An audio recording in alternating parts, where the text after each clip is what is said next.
Apple loses $2 trillion status following largest one-day loss in market value of any company ever. Any company ever. Any company ever. Ever. Well, it has to be huge in the first place to then lose more than any company has ever lost. Like by getting to that 2 trillion status, it was the rare atmosphere to begin with. Yeah. It's been tough in the tech stocks today. It's business today, Will, because there's an impact here. People are affected and they're impacted, and they need us to break it down for them. Okay. They need us to let them know what's going on in the world. Okay. And it's really, to be honest, I appreciate that, but it's kind of impossible because this stock market was just flying, untouchable, unstoppable, then stoppable. Sell off, hype. This is how it goes, Will. You're one of these trader types. All of a sudden, a few people start to move some stuff around. You panic. You say, I got to move some stuff around. Yeah. What's happening to my value here, especially the short-term guys trying to make a buck. And you might say, well, I got this and it's dipping and I got to sell before everybody else does so I get the value back. And there's all kinds of bizarre little options and shorts and all this business in there that impacts and it affects and you have a panic. And you don't want to panic in the stock market. But it has been now. And this is, of course, Apple is going to be at the forefront of it because it's a very popular investment and very significant company. $2 trillion status. I mean, we talked about it when it happened. Their market capitalization slid almost $200 billion as a result of this sell-off, marking the largest one-day loss in value for any company ever. It's crazy. You have a company of a scale, Will, where the loss in a day could be bigger than the market cap for big companies. Yeah. The entire value of big companies is what you lost in a day in market cap. Now, what did you lose? Well, it's kind of somewhat vapor, but yeah, you lost the value in that moment. Tremendous amount. I mean, you don't want to misplace $200 billion, Will. Yeah. You don't want to misplace that. Well, if you have like 2 trillion, does it really matter? Hey, man. Yeah, it matters. Oh, okay. Because what it does is it can start, well, it snowballs, right? The sell-off. In the same way that the buy-in snowballs the other way. I guess snowball is always downhill. You can't snowball uphill. Climbs, the hype climbs in the exact same fashion. When it tumbles, you get the snowball, which is the more pylon you get, the more pace to which the thing takes place. And this just happens to be a really big one. The stock price is still high. It's important to note. And if we're going to talk about it, we should bring up the chart. You're thinking, how big is this dip? The dip is significant because Apple hadn't been dipping at all. It was just sheer performance. And you look at the 5-day, you can see how down it actually is. I think if you look at the 1 month, you'll see how insignificant it is at the moment. But you know how this goes. People panic. They panic that there will be more panic. You panic about panic. What's the ultimate fear, Will? Fear of fear itself. I thought you were going to make a Dark Knight reference. No, you can't beat it, right? You can't be more afraid of anything than fear, really.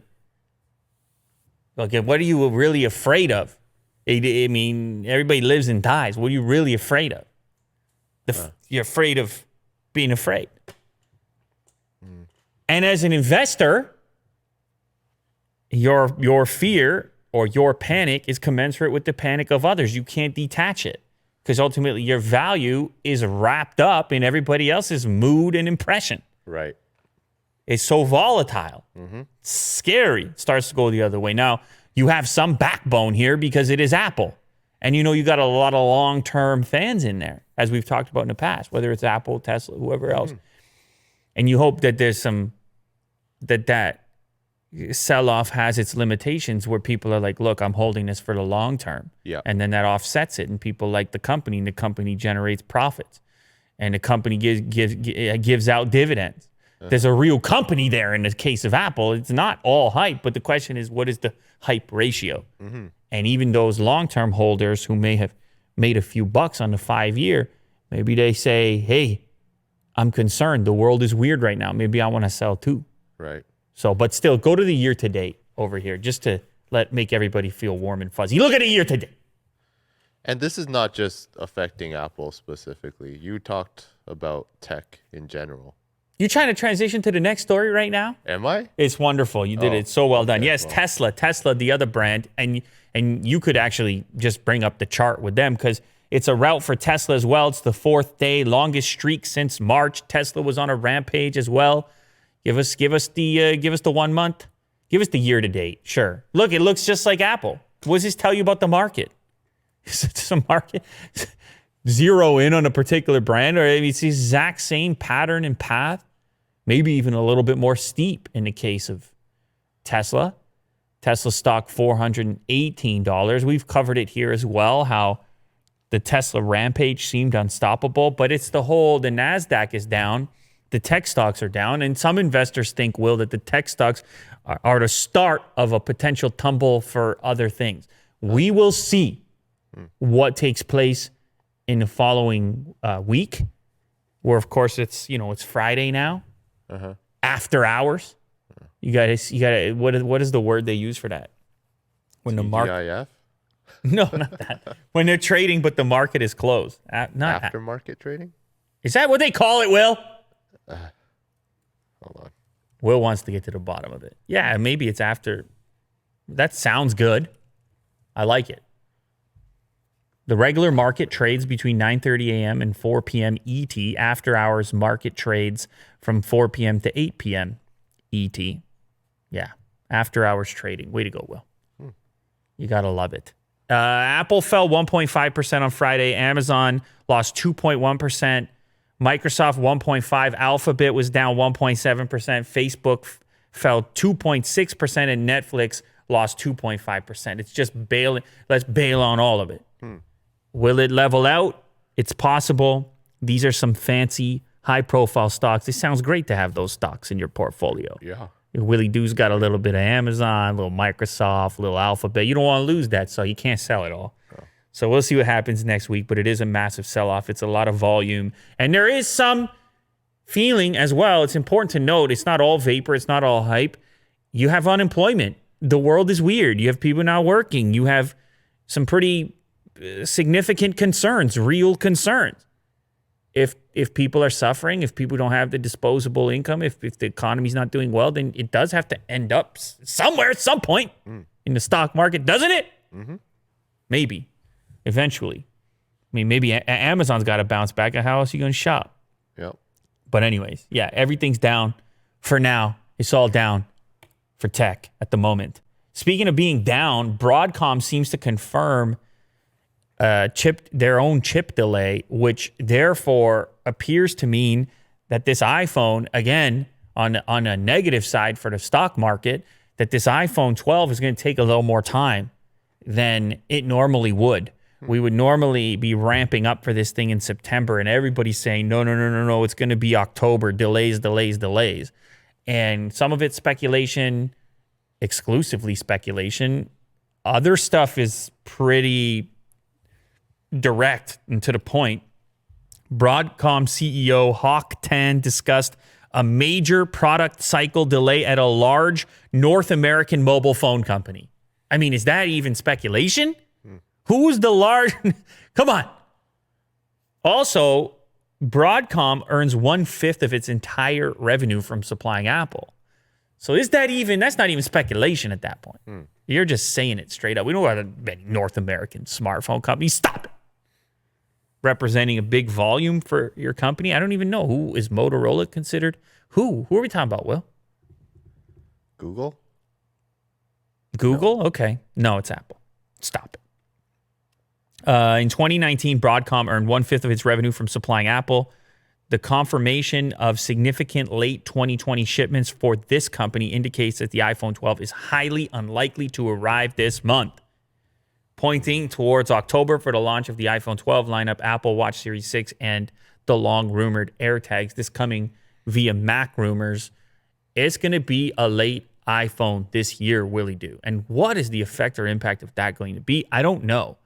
Maybe it's okay because people need some time to recover from the current status anyways, and they're holding on to their cash, and then come October, they're like, hey, Christmas is coming. I'm ready to go. But Apple has been on that. They've really targeted that back to school, that September type of thing, and it's obviously worked well. So this could be a problem going later into October. And then if they can't meet the demand and people are waiting around, people ready to wait potentially for the deliveries into November? It's just not, you know how that goes. Yeah.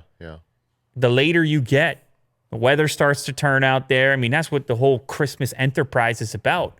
Trying to be a shot in the arm for consumption at a time of year where everybody's taking a nap. Yeah. So you think it's going to be October?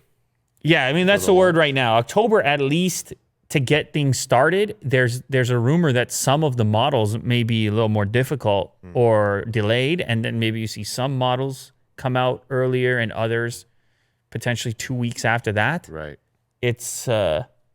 It's quite possible, but it seems, I mean, listen, Broadcom comes out and says specifically, let's see what they say. They say Broadcom has confirmed that a ramp up of its chip shipments for what analysts believe to be the iPhone 12 will run into the final quarter of 2020. Final quarter. That's late. And so if they're supplying the iPhone, then the iPhone itself has to be later than that. Right. Because that stuff has to go in. So if they're upping production into that final quarter, you presume that the glut of the volume has to take place in the final quarter as well. So, more tough stuff for Apple. We've covered this Epic, Facebook. People are upset. Developers are upset with Apple. I mean that seems fairly evident at this point. Some big developers, some small developers. I've noticed something. The really big developers are mostly focused on the cut. They're mostly focused on the 30% piece. They don't like it, whatever, they want to talk about it. Governments seem interested in that as well. We did the story about how Russia may want to put in some kind of legislation to stop that. Small-time developers seem far more interested or bothered by the reviews process and the approval process, which I didn't know this. I kind of had heard the rumblings on Twitter from people saying, man, it's a nightmare trying to get an app into the App Store, or I don't even know why my app was denied. And just like you hear this conversation taking place, and this can be a real problem for a small-time developer who has put, say, a tremendous amount of work into something and is really depending on accessing customers. And then they're sitting there waiting, seemingly not knowing exactly what's wrong with their app. And in some cases being denied and not really having a ton of clarity if the changes they're going to make are then going to get them approved and when. And so we now have this story about Japanese developers who are collectively complaining about the App Store business model and some of its processes and how it treats apps coming from developers. Japanese developers have now expressed concerns about the App Store's business model regarding Apple's 30% commission and also how the company treats third-party apps. As the gaming market in Japan is extremely strong, the local government may soon take action. So there's a thinking here that if you have enough Japanese developers that are not super happy about these policies and how things are taking place, then they could petition or lobby their local officials to actually do something about it, to enforce a different rule set if Apple wants to continue to do business there. I guess that's what a local government is supposed to do. I don't know, maybe listen to the locals, capture a few votes or something like that. Now, the thinking here is that many have been motivated and inspired by the Epic conversation, which is kind of what Sweeney was saying in the beginning. It's not about us. Some people think it is about, well, it definitely is about them, right? There's money on the line. Let's not forget. But it certainly has spurred on all this other. I mean, Facebook has gotten a lot more vocal about the App Store policies afterwards. I'm sure there's others. I'm forgetting. Yeah, everyone's coming out of the woodwork. And Epic seems to be just like under the radar now. There's not much news about them. No, well, I mean, they officially got kicked off. It kind of seems like it's a wrap until, you know how it is in court. The stuff takes time. There's actually a company called Prime Theory in Japan, And they kind of take on these cases where people are having difficulty getting their apps into the App Store. Here's a quote from Prime Theory. Apple's app review is often ambiguous, subjective, and irrational. He complains that the app review process sometimes can take weeks, but it's difficult to get support from Apple on these occasions. While Apple will never admit it, I think there are times when they simply forget an item's in the review queue. So there's a couple of, they think that it's not the most efficient process to get an app in there. They feel like it's ambiguous why an app is denied. And they also think that Apple is too restrictive on the type of content that they can put in there as well. So Apple, I mean, look, it's that's their garden, right? They prune and clip their garden, and they get to call a lot of the shots. And it's not that these cases don't have legs, because they're obviously getting the attention of the local governments in a variety of places. It's not exclusive to the U.S. And so the question will be in the future, will Apple be able to maintain the amount of control that it has in the past, or are they getting way too much attention right now from governments? Where it's going to be hard to hang on to it. They are the regulators of developers. They are the regulators. Who's gonna regulate them?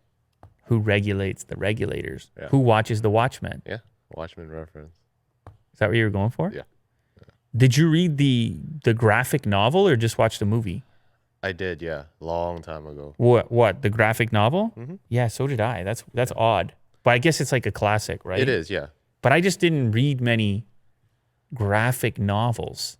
I think that was the one. That might be the only graphic novel I ever read, but I enjoyed it thoroughly. And I did watch the movie, and I'm going to do the cliche thing that everybody does and say the novel was way better than the movie. But everybody says that. Yeah. I don't know, why is that? It's just a lot more detail. It was more of an experience for me, a time in my life. I don't know. I had time to read a graphic novel. And maybe you can imagine the world better. I guess that's what it was. I mean, it seems like a really timely thing right now that people could read this right now. It's amazing how it remains relevant. I mean, that thing came out a long time ago, but it was about the necessary... Well, I don't want to spoil anything, but I just like the world the way it is right now. This feels like you could read that right now. Yeah. Too bad we don't have a Dr. Manhattan. Well, there you go. You know? You're spoiling. I'm not spoiling. You're spoiling. Sorry. PlayStation 5 is looking like it's going to release in North America first before the rest of the world. Which, I mean, I can understand people will be upset with that. We're in North America, so it seems like we would be in the early phase, Canada and the US. Yeah. But if you're in the UK or even Japan, which is strange, Europe definitely, but maybe Japan as well, you may see availability come later. And the reason people figured this out, or how people figured this out, is because there's this game, Call of Duty Black Ops Cold War. The trailer was uploaded to the official PlayStation YouTube channel earlier this week, and it broke down the digital editions of the game and availability. It said the game would come to the US and Canada in holiday 2020 and the rest of the world in late 2020. Right? Now, wait, isn't holiday 2020 is already late 2020? Yeah. So late 2020 is really late. Late 2020 is like a week later, 2 weeks later, I don't know. But you're running out of 2020. And then the reason that becomes extra scary is because pretty much everyone assumes at this point that the volume of these units is going to be really limited. PlayStation or Sony already came up with a plan for how to deal with the pre-orders and making pre-orders available. One per household. But also they were giving a little head start to pre-existing PlayStation owners with that invite program that they had. But anyway, they quickly changed it. They took the trailer down, or they set it to private, and then re-uploaded a version that removed the messaging. So that's the smoking gun that they probably didn't want people to, that shouldn't have been in there. It's not helpful, I suppose, for people to know that. However, another interesting thing that Games Radar uncovered here was, or they didn't uncover it, they just looked back into the history. And the last time around, I guess with the PlayStation 4, was it? The same kind of thing happened. It took a couple extra weeks to show up in places in Europe. Oh, I'm curious about the resale value online.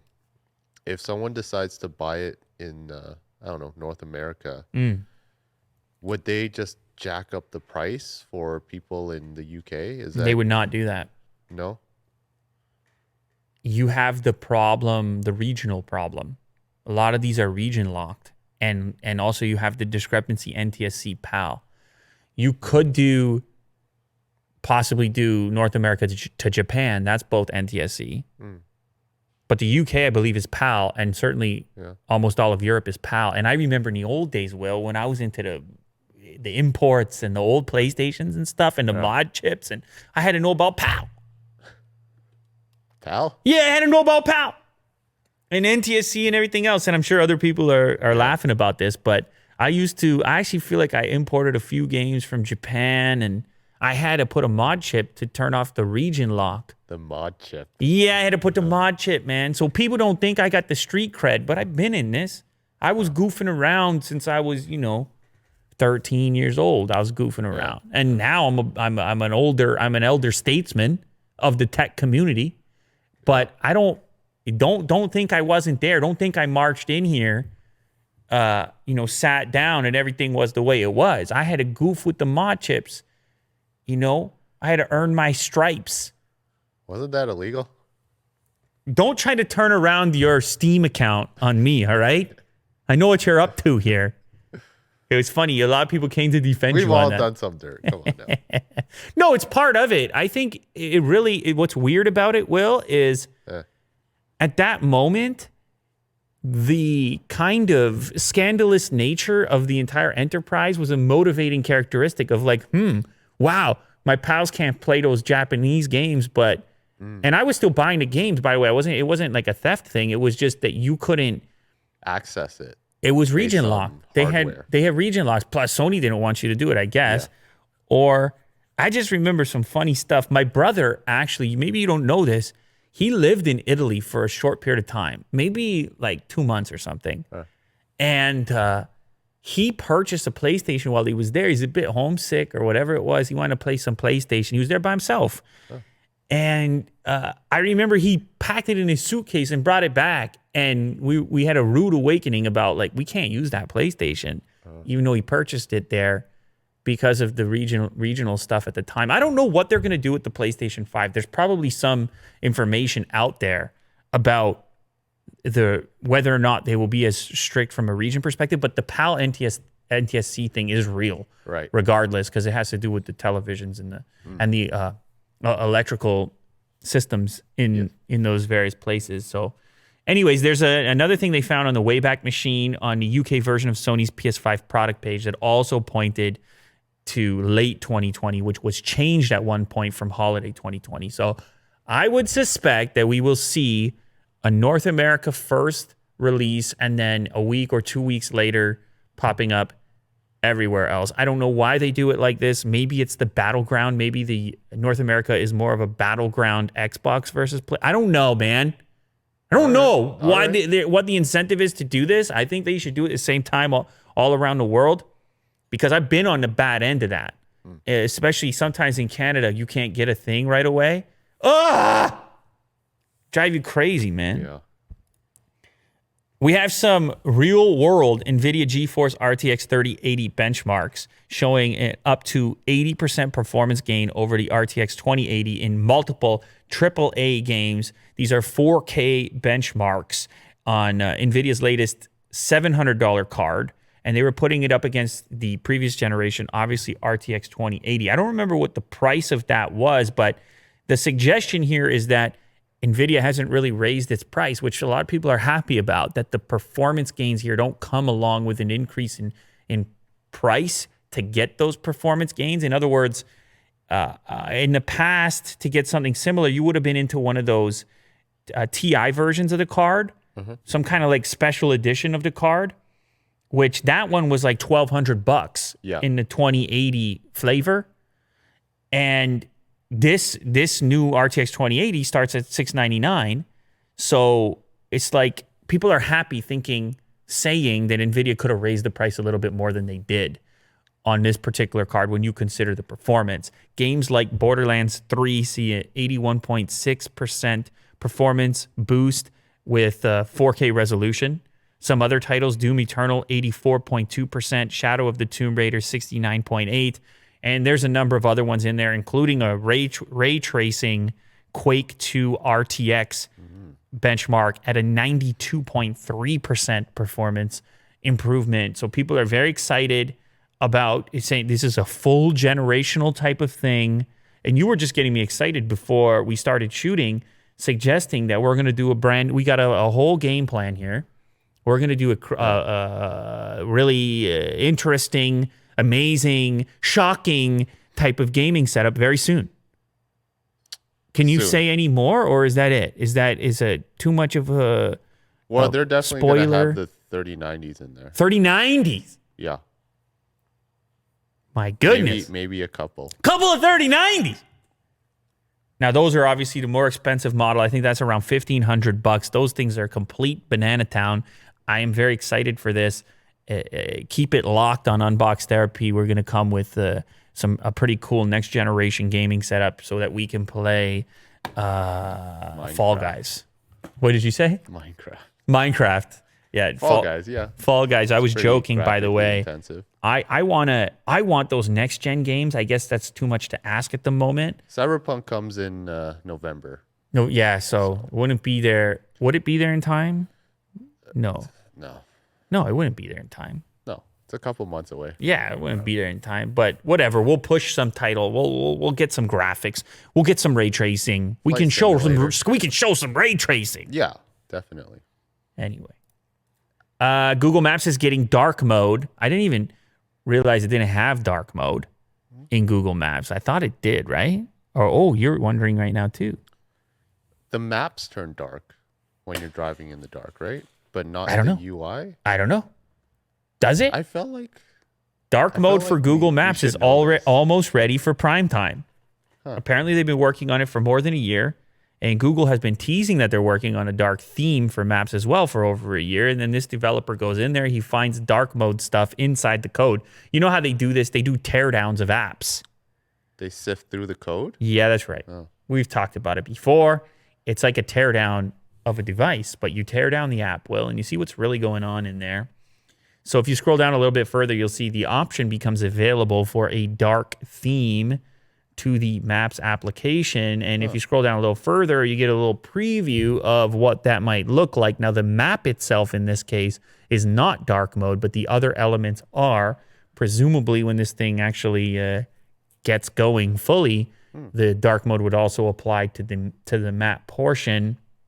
I'm with you. I don't know. I feel like I've seen that picture from the top. I feel like I've seen dark maps previously. I think Android Auto flips the map to dark. Am I crazy right now? The maps definitely turn dark. The maps turn dark. But the UI elements, like the buttons and stuff, I don't remember. They stay light? Yeah. Anyway, this is a place where dark mode would be greatly appreciated, not just in the map itself, but also in the UI, because when you're driving, you've experienced this before. It's late at night. There's not a lot of ambient light, and having the bright light in the car can be the same way your dash changes color or goes more dim. So you know how it goes with the pupils. Yeah. Yeah, you don't want it's going big and then small, and it's very distracting, and there's glare that can be introduced. And I remember it would be like, as a kid, you're driving with your parents or something, and you're like, put the light on. Like, I can't put the light on. I can't see anything. Yeah. The glare. I guess with dark mode too, it's good on battery, you know? Oh, save on battery. Yeah. Well done. All right. So dark mode for all the things, please, including Google Maps in the future. This one is kind of cool, and it kind of surprised me, actually. I love simple technology tweaks that just simplify your life a little bit. Amazon has some new Blink security cameras, can run up to 4 years on AA batteries. 4 years. I mean, the biggest problem with these security cameras, if you don't want some kind of crazy installation, maybe you're renting your property, or you're just like, I don't want to, I'm running wires. What am I doing here? It's 2020. I'm running wires. Very annoying. So, but you might want a security camera on the outside of the house, and the inside of the house. And you might just want to pop it up there and then sort of set it and forget it. All right? You might have to outfit your house with some security. Yeah. I don't know. I mean, I will, yeah. You will. So either you got to wire it up or you can have some tremendous battery life. They're going to have the $35 Blink Mini. I guess that, let's see. Amazon fleshed out its lineup of home security cameras. The $35 Blink Mini, but then also now they got the Blink Indoor, Blink Outdoor. Outdoor can deal with -4 Fahrenheit to 113 Fahrenheit, so harsh conditions. It's 1080p capable. It'll have 110-degree field of view. These things are tiny. Like, they're not obnoxious or anything, the cameras themselves. It will run on 2 AA batteries, which Amazon says is enough to power them for a full 2 years. But here's what I like. You can also buy an extended battery pack, which allows the Blink camera to house 4 AA batteries instead of 2, and then you get a total runtime of 4 years. 4 years. It's like the newfangled light bulbs. You just replace them and never think about it again. Some of those last even longer, but yeah. I love this. 4 years goes by. You see your camera's no longer streaming. You just grab 4 AA's. You go back. It's fine. It's another 4 years. It's another 4 years. This is pretty amazing. Oh, you're happy about it? Yeah, without any wires, that's the main thing, right? I hate the wires. To find an outlet and then also make sure that the wire is long enough or short enough. This is pretty cool. Yeah, so maybe Willie Doo's future fortress is going to be completely protected by a bunch of Blink cameras. I'll get 10 of them. He's going to get 10, and Bezos is, of course, going to tune in and see what you're up to. Oh, yeah. Oh, boy. You can... It's true. You can control all your settings and routines through Alexa, and you now have your choice of video storage options. $3 per month to save videos to Amazon's cloud, or you can just use USB flash drives and the included Blink Sync modules, and you can just keep the footage local if you prefer. You don't want to pay the fee or whatever. Huh. Travis Scott has launched his own McDonald's meal deal. And this one, it showed up 2 times in my news. Yeah. And I was thinking to myself, what can I do with this? And then I read a little bit about it and I realized, okay, this is newsworthy because this doesn't happen. Collaborations with apparel companies and sneakers and this kind of stuff happens all the time, Will. McDonald's does not collaborate on meals. No. In fact, I'm going to put you on the spot right now and ask you when the last time McDonald's collaborated on a meal or an item and who it was they collaborated with. I would say Raptors, right? They have that deal. Yeah. You get free fries for Raptors sinking in, I think, 12 threes or something. Oh, they do promos Beyond like the that. arch. They do promos like that, but I'm talking about a celebrity endorsement type of situation. Well, that's not what you originally said, did you? But I thought that was granted, because it's Travis Scott. It's a one guy. Yeah, it's not the whole team. It's a one guy thing, and it's a different item too. This is the key. It's a custom item with a guy's name on it. Because Will, with the Raptors thing, they got a promo. They probably have some marketing material and advertising, but ultimately you're just getting the fries. Yeah. So, who was it, Will? I don't know. It was Michael Jordan in 1992, and our pal Brad Hall did an entire video about it. One of his greatest videos. He goes and orders the McJordan. Oh. And I mean, obviously he's Michael Jordan #1 fan. How to order a McJordan. And even though the McJordan is not on the menu, you can still order it as a custom order. Yeah. And that's what he does in this particular video, one of the best videos on the entire internet over here, easily. So the real McJordan was available back in 92, and it was mostly just different toppings. Okay. Than you would normally have. I think, it had barbecue sauce and mustard. I think it might have had a bacon strip. You got yourself a McJordan, as he states here. So who knows? Maybe you'll do your very own McJordan sometime soon.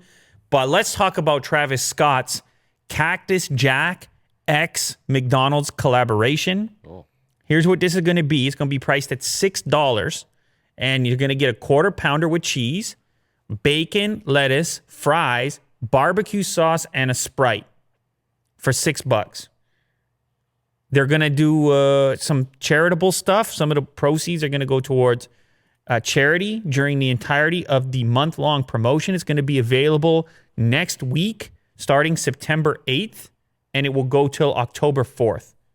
And so McDonald's, a couple of interesting things there, opening up the doors to sort of more modern collaborations and people having fun with it.